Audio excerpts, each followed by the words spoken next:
Welcome to the Banker Lamp. Please enjoy the video. You start by preparing.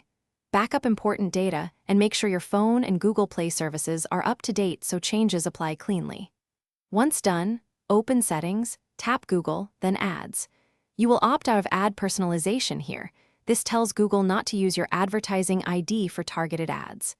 Make sure to keep this setting turned on and move to the next step to reduce app-level ad delivery across Samsung apps and browsers. Next, you remove ad sources inside apps and browsers. Go to Settings, right arrow Apps, pick apps showing ads, then turn off notifications and in-app pop-ups so they stop interrupting you. In Chrome, go to Settings, Site Settings, then Ads and Set to Blocked, and clear site data if persistent. Also open Galaxy Store and Samsung Free and disable personalized content or push notifications. That prevents Samsung services from surfacing targeted banners. These steps cut ad channels at the app and browser level. Finally, lock it down and troubleshoot. Set private DNS to an ad-blocking provider in network settings to block broad ad domains. This helps where apps still fetch ads.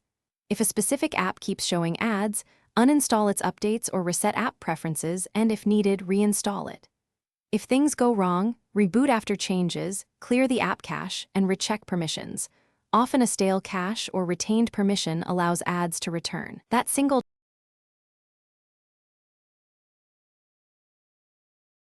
Thanks for watching. If this was helpful, leave a like and consider subscribing. See you next time.